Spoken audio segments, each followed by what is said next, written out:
Hello, welcome. I am here with Sarah Salter Kelly, a talented writer and author of the book Trauma as Medicine. And Sarah is also a healer and a speaker. Thank you for being here, Sarah. Thank you for having me, Tara. I'm excited to have this conversation with you here today. Likewise, likewise. We're going to go into some interesting topics here, Sarah. So let's just dive in right away into your compelling story of how you turned trauma into medicine and how it has shaped your life and your current practice today. Absolutely, Tara. Let's go for it. Sometimes when I'm doing a share, because I've been doing it for so long, I pause for a moment to decide whether or not I need to place any trigger warnings into my conversation. Because as one who has spoken about hard things for such a long period of time, my nervous system is comfortable in going into those places that are challenging and painful, pardon me, and difficult. And so, in recognition that some people listening may not be in a place where they're expecting that, I would encourage those listeners to recognize that I am going to speak about hard things and that there is an opportunity in the listening to take a few deep breaths and allow one's nervous system to settle into what one is receiving rather than going into a place of contraction or anxiety. And so, that being said, I'll begin our story with I was born on the banks of the North Saskatchewan River in the city of Edmonton, Alberta. And the story that I have to share comes mostly from that land. And it is an immense story of the mother wound.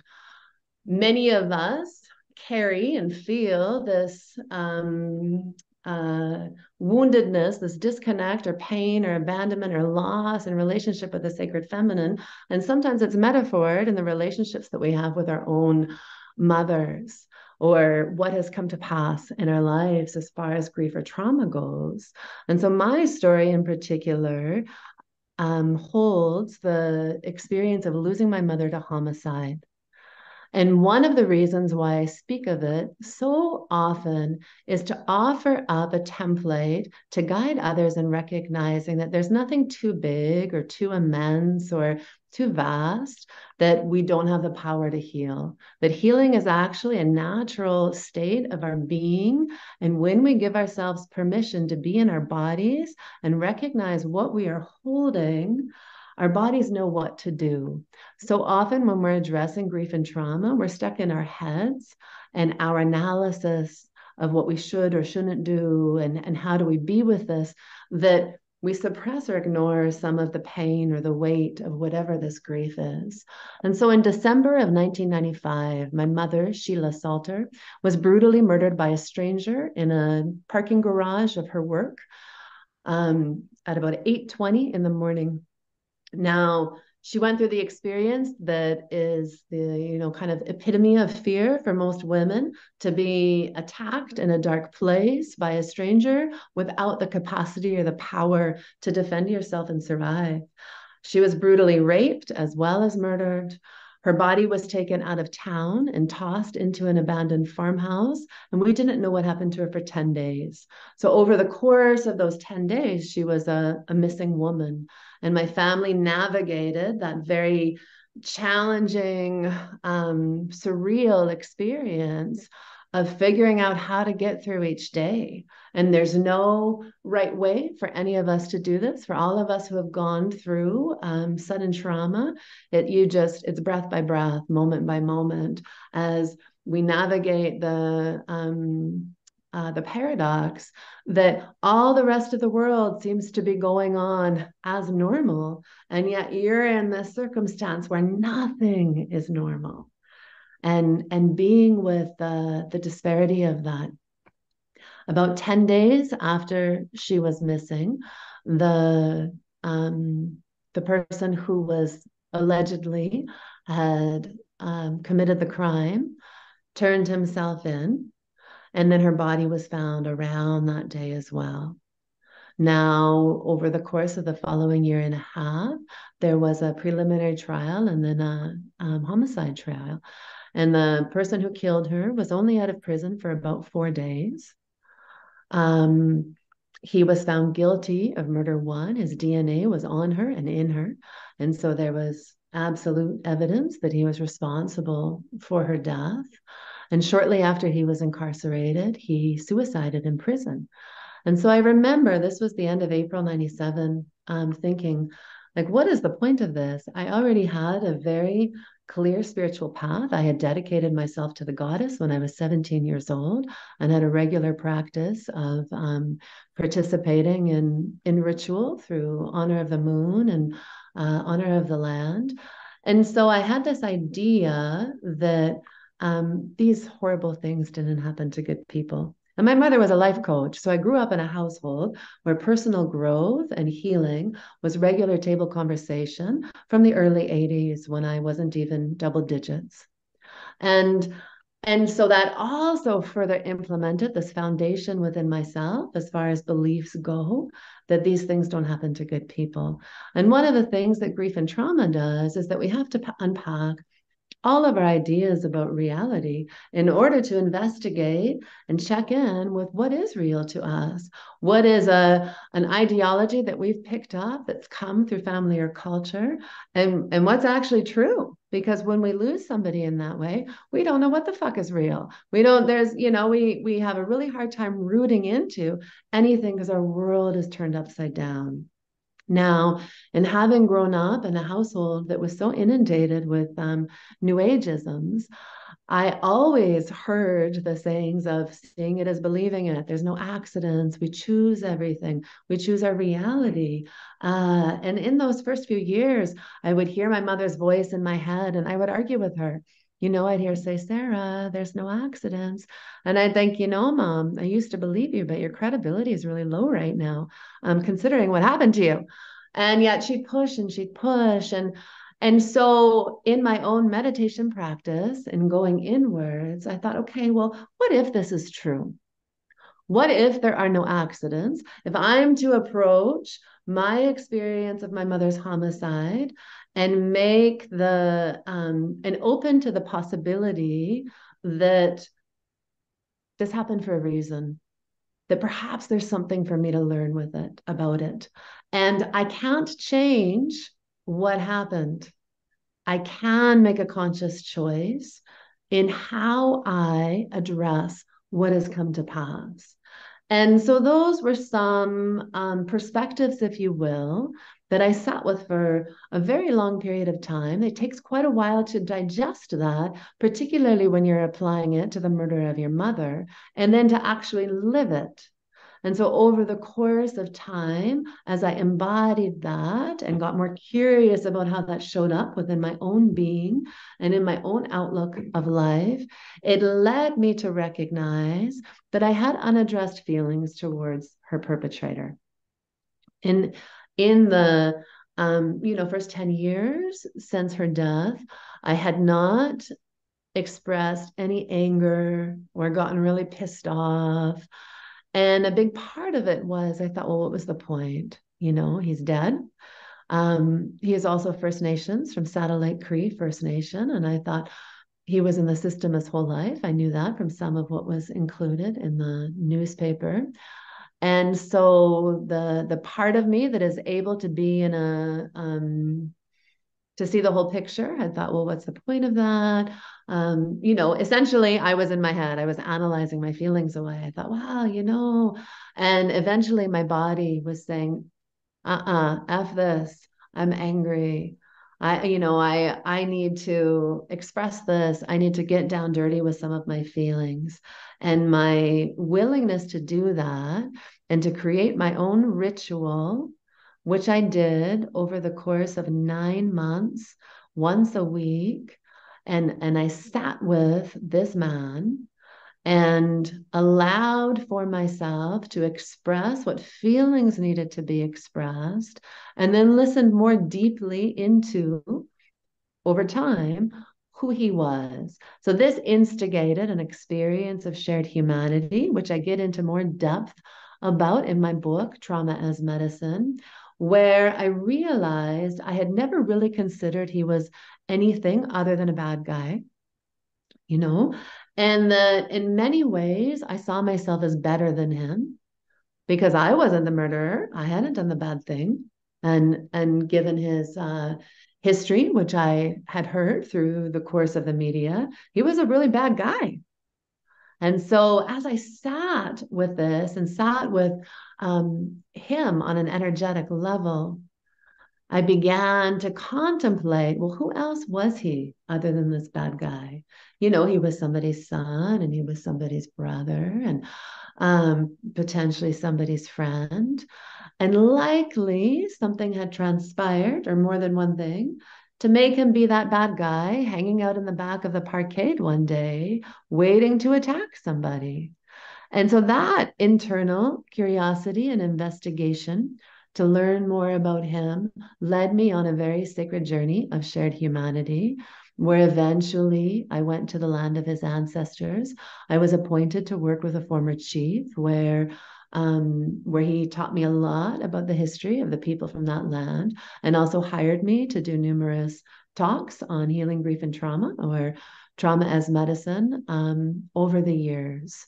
And so that is what I'm not including in there is that I've also spent 30 years studying shamanism, Wicca, earth-based traditions, energy healing, restorative justice, social justice, in an effort to create a solid practice for myself, inclusive of supporting others privately, as well as in teaching workshops and retreats, many of which will include psychedelic plant medicine too. Oh, that is beautiful. And I absolutely love towards the end of that the process that you went through of the ceremony with this man going into the compassion. Mm-hmm. And we can oftentimes choose to sit in that anger and that resentment and maybe retaliation and bitterness. And that's where we can really succumb to that experience within ourselves and the story of that.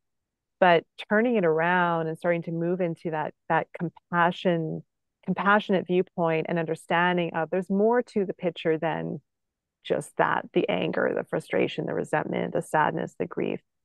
And so it's such a beautiful example. And thank you so much for sharing that. It's such a compelling story. What would you say would be the greatest lessons you've learned out of that, the greatest takeaways that were really changing for you? Well, forgiveness, of course, and Yeah, compassion. right. And in Tara, forgiveness and compassion are natural. We have this idea, we create this illusion of a vast complication in relationship with forgiveness and compassion. And yet, if we go into our anger, if we go into our resentment, our need for revenge, and actually express the emotion of them, then we're no longer holding it in our body, and we move into compassion naturally.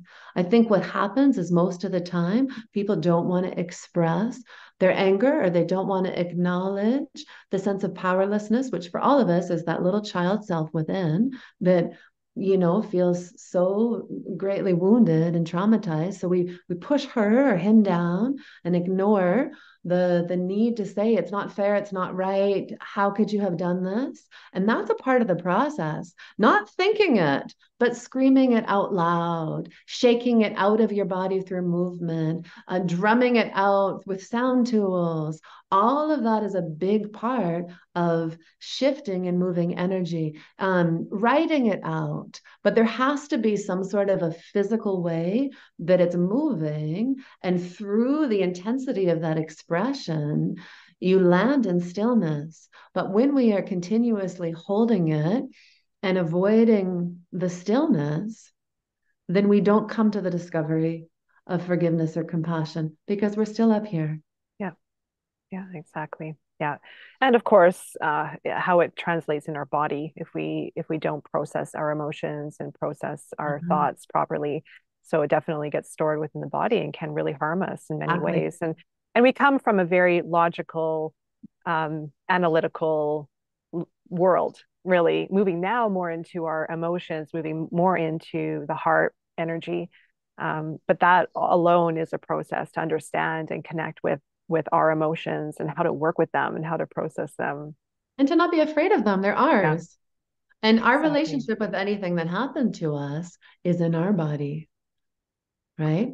And so we're the only ones who can metabolize it. Nobody can do that for us. Mhm. Yes, and I'd love to hear more about your shamanic practice. So I know some of the shamanic practices, but I'd love to hear more about yours specifically, Certainly. how you would tend to work with it, where it came from, your Yeah. connection with it. Yeah. Yeah. As one who has been in practice literally since my teen years, so for 30 years, you move beyond the idea of modalities and you simply become the interweaving of all of the places that you have trained.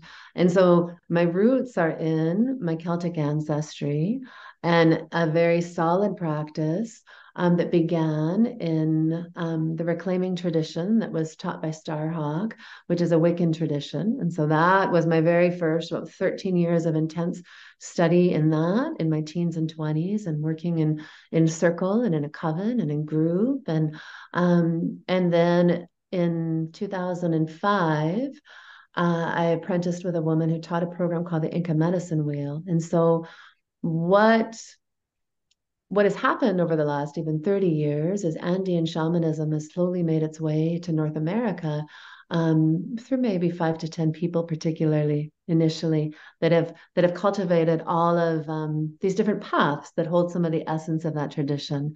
And so the one that I trained in would have had its roots in Four Winds, in Alberto Violdo's interpretation of Andean shamanism. Um, and that led me to go to Peru on 8 different occasions and with a desire to work specifically with the indigenous healers that are the keepers of that tradition, so the Quero people. And so I've camped and been up in the Quero villages in the high Andes on 3 or 4 different occasions, going up to altitudes of 17,000 feet. And this tradition is about being in relationship or conversation with the land and all your relations, right? So it's taking that awareness of all your relations to really mean like you're all related. And it's your job to be an Aini, to be in that state of reciprocity between yourself and what you're connected with. And that's your job to create balance and to recognize the animated and powerful life force that's around you all the time and to allow for listening and stillness, to be in communication. And so that was one of the ways I had started working with mushrooms and LSD at 16, 17, and 18. And then I decided that a lot of what I was seeing or learning was probably real. And I wanted to learn how to be in relationship with that with nothing in my body. And so I didn't use psychedelics again until I was 32 when I went to the Amazon to work with ayahuasca. And so then that began a time of learning to work with this, great grandmother medicine in ceremony and how that then shaped my relationship with myself. Um, Another teacher that I have worked with, Nikki Scully, she teaches alchemical healing and Egyptian mystery. She's a very powerful shamanic teacher that hails from Eugene, Oregon. She's retired now. She would be in her 80s. And she was a really important teacher for me as well. All of these teachers taught that we have the capacity within ourselves to be in direct revelation with the mystery. And so it's our job to build that muscle rather than to have somebody else tell you how or for someone else to be the intermediary. It's this is how you become the shaman yourself and you guide others to also be able to be their own shaman or their own healer or their own mystic. So that we are transcending the construct of the need for power over dynamic. And instead, we are encouraging the experience of power from within, which is more of along the lines of the sacred feminine, right? Encouraging people to trust in their own capacity to listen, accept their own sovereignty, and step into their own authority. So a lot of that is the basis of my practice. When I am doing private sessions, often it's going to start off as doing a shamanic journey where I'm guiding somebody inwards to recognize where they're holding whatever is out of balance within their own body and how they can communicate with spirit to bring that into a place of harmony. I'm also a Reiki master teacher and taught Reiki for a really long time as well. And as I mentioned before, dabbled in restorative justice because so much of my own experience was in recognizing that need for reconciliation within ourselves as far as healing goes, and on a collective level within our world. And most people, if we're going to look at our kucha, our heavy energy, from a place that, from an awareness that it's up to us to reconcile this, it's the same thing. It's how do we recounsel? How do we bring all our parts together so that they are in harmony? Be that the ages that we have been in our lives, or in our life or lives, be that what is in need for balance in our past. We are the ones who need to cultivate that sense of harmony in order to be rooted in who we are, in order to come home to our bodies and be in the present moment. Hmm. Wonderful. I love that. And I'm curious, have you noticed any changes? Well, I mean, we're going through a huge shift in consciousness right now. I'd say just from my experience here, like 3 to 4 years, big changes have been happening. Have you been noticing anything like that, or any shifts in the collective with what they are searching for, what they are seeking, within your practice specifically? Yeah, there's a lot of people who have utilized some of the medicine of the last few years to be motivated and showing up for themselves. And that's a beautiful thing, right? When we are pushed to see beyond the illusion of our acceptance, let's say, that the systems that be are taking care of us, and taking care of all of the things that we think they're supposed to take care of. So when one steps beyond the illusion of that and into the awareness that actually you have to take care of you, and not from a place of selfishness or arrogance, but you are the only one that you matter to the most. And you then, through that place of accountability, then must determine and take part in, participate in what you want to see our world looking like. So within your families and your communities and your world, you can't just to step out of the us and them paradigm and into the we have to be participating. And so definitely a lot of my clientele has been a big surge of humans that are waking up and into that place of like, oh wow, like I really need to be present with myself and listen to what's happening. The other thing that I'm amazed by is the surge of psychedelic plant medicine and the Mm. opportunity that we have through these sacred teachers to be in deeper relationship with spirit. And the main one that I work with is actually psilocybin, is and I call her grandmother psilocybin in group ceremony. Um, and the opportunity that we have to so clearly, this is what I love about her, feel and sense what we're carrying in our body that's out of balance, and then investigate and inquire what's within our power to cultivate change. Right. And maybe touch on psilocybin for those listening and watching if they're not familiar with psilocybin and the Yeah, practice of with it. shrooms, with Hmm. mushrooms. Hmm. So, one of the reasons why I felt called to be working with her is because she grows here, and I'm somebody who's gardened almost every year since I was about 23. And so to being in right relationship with the land is very important to me. And so one of the ways in which she supports us, if we're in ceremony where we're going inwards, is that we start to recognize the patterns in which we respond to stimulation from outside of ourselves and within ourselves. And so when I'm holding a ceremony, I'm singing or playing music over the course of about 4 hours, and the people in my group are laying down with their focus turned inwards. And and it's very easy initially for us to attempt to disassociate or to avoid whatever is coming up, right? Because we are cultivating stillness and being with what is present. And so that means the visions, the imagery, and the sensations that are coming forth, you get to investigate and potentially excavate what you're holding and use your curiosity of that um, to recognize again how to bring that into balance. For many people, there's a lot of grief that shows up because I think that we are in a culture of where most people have years and years of unexpressed grief. And so a lot of pain and a lot of grief comes up. And that's what this space is for people to have the opportunity to feel. Let's feel the hard things. Mm. Let's release that and let's find out what's on the other side. And that's always the biggest part. Let's feel our fear. Mhm. Let's go into it and let's find out what's on the other side. And so often that will be part of people's intention, right? To be able to move into whatever is that contracted energy and to make space with breath for what else is present so that it's not holding power over you. Yeah. Yeah. And fear is a big one, especially even on an unconscious level.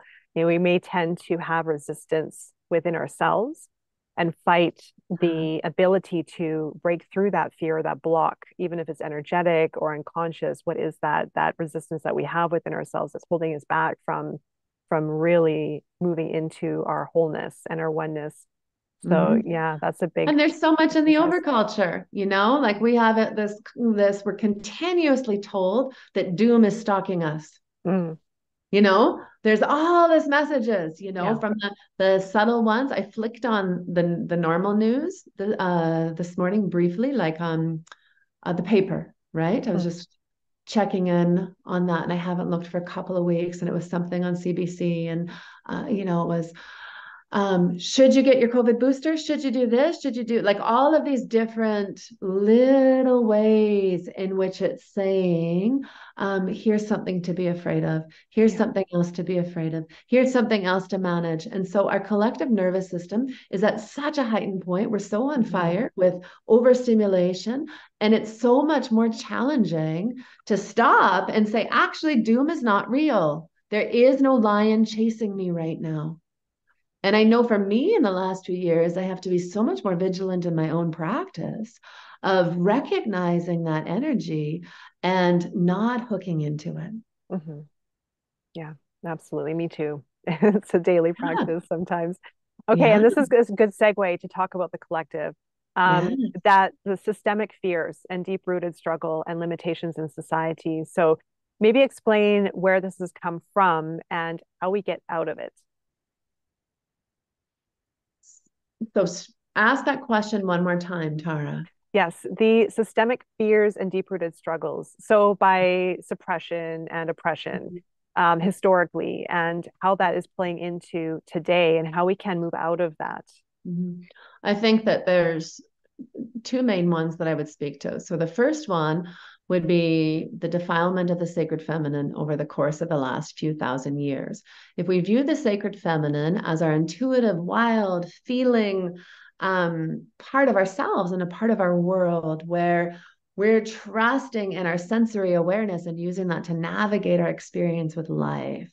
That was so shut down with a move into organized religion and then through the witch burning times, where embedded in our collective memory is this fear that it is wrong to, you can't feel, you will be crazy, you will be burned, you will be shunned, you will be killed. There's all of these reasons to think that we cannot trust in ourselves and our bellies and our bodies in the land, that we are actually not capable of healing ourselves, feeding ourselves, nourishing ourselves, and generating that within our communities. And so that shift into the more organized religion and the patriarchal constructs of our world um, have created this experience where we make the assumption or we hold the belief of our own powerlessness, right? And over the course of time, and because it was real, well, it did happen. So that's the other thing with trauma, right? Even if it's not happening now, it's kind of like the elephant as a baby that is tied to the small post. And when the elephant is small, it can't break the chain from the post. But then the elephant grows over the course of time. And even though the elephant could easily flick that chain off of that post, that elephant is just so used to it because once upon a time it couldn't. And so we are so used to this idea that we can't heal ourselves, to be in fear of the land, to be in fear of the roots or the medicines that we can gather to heal ourselves. And I've wildcrafted and eaten almost everything I encounter when I hike for over 30 years I'm okay. I only once almost poisoned my family to death with mushrooms.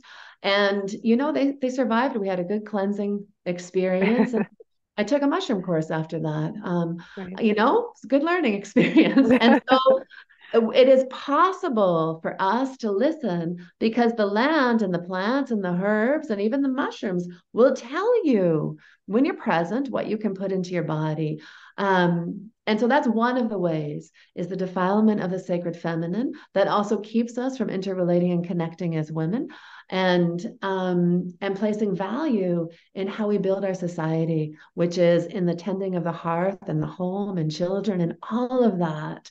Um, and then going more strongly into, and of course they're connected, the colonial wound, which is related to patriarchy, which is related to the assumption that the land is a resource, it's not alive. So as soon as organized religion created more of this ideology that we are the owners of, the stewards of, the keepers of this land, the land over time lost her spirit in our collective perception. And because she wasn't alive, we could do what we wanted with her. Um, and and so the pain for all of us, I think we hold the pain of being a colonizer and the pain of being at the receiving end of that, as far as the loss of our native language. I'm speaking for those of European origin, for myself and my own ancestors, the loss of language, the loss of culture, the loss of ties to the land. Living here on Canada, the history of colonization here is very much part of the influence that created this present day civilization. And so all of us are living in a place where the promises of what would come to pass in the receiving slash taking of this land weren't followed through. So treaties that were not met, tricks that were done, lies that were told, all of that. So that also is part of the energetic foundation of what we stand on. So to become into right relationship with ourselves and the land, we have to come into right relationship with our own ancestry. And often, out of potentially guilt or shame, many people of European ancestry don't want to do that. And the truth is, and I do also speak to this in my book because I recognize that Peter Bright Eyes was a result of the colonial wound, as was my mother's homicide. As was my mother's homicide, that you cannot keep the grief and trauma of one culture in a certain area and ignore it and think, well, that's their problem. It Right. impacts all of us. So it's all of our responsibility to be curious about how we can make amends or offer up the opportunity for restoration of harm done. Um, and so now I've lost my train of thought. There was just so many trains happening at once. So you can see I get passionate about this. It's wonderful. And so I'll offer it up to you. What did I not answer? No, it was perfect. It was perfect. There were some really great points there. And I just before we close here, I just would love your maybe a pearl of wisdom, maybe something you want to leave people with based on your experience, based on what we've discussed for them on their journey. Yes. What you need is here right now. I think that's the most important part. You don't have to be more. You don't have to finish X, Y, and Z. You don't have to work on yourself more. None of it. What you need is here right now and giving ourselves an opportunity to find our stillness in what is present is how we come home to ourselves and trusting that we're enough right now. And healing is messy. It's not supposed to look pretty. I was supporting somebody this last weekend in a ceremony who was going into a deep state of grief. And initially, what was holding her back was that being seen in a group, right? Being seen in your snot and your tears and your mess and you're hyperventilating, you can't breathe and all of that. That's okay. Sometimes that's a part of it.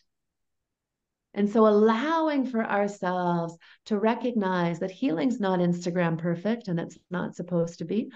And when we're really true to who we are and listen to what is here, all of it, That's where we find the tools or resources that help us to cultivate a greater experience of healing. When we're in our head with a list of all of the things that we think that we need to do, that takes us out of our body. So my invitation would be to find your still point within yourself first. Even if still simply looks like sitting, but your head is going like this, that's okay initially.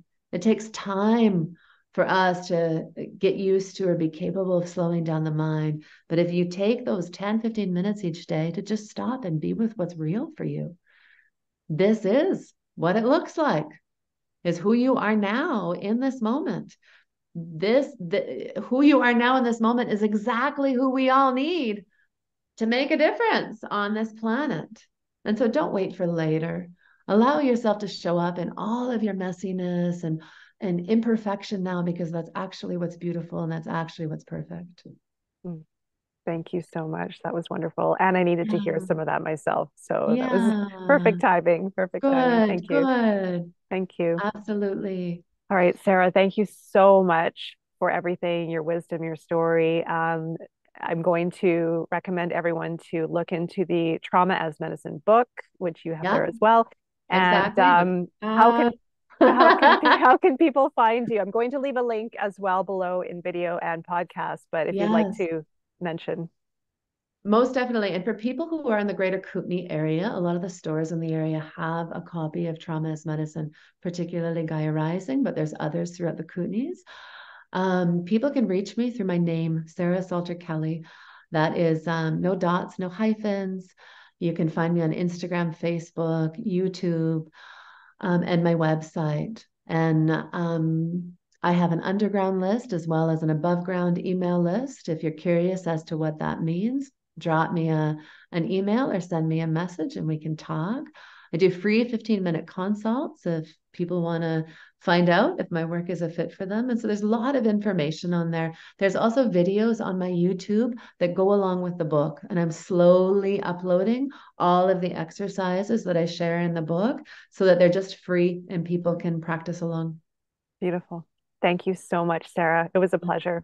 You're so welcome, Tara. Thank you for having me. Have a great day. Absolutely. You too.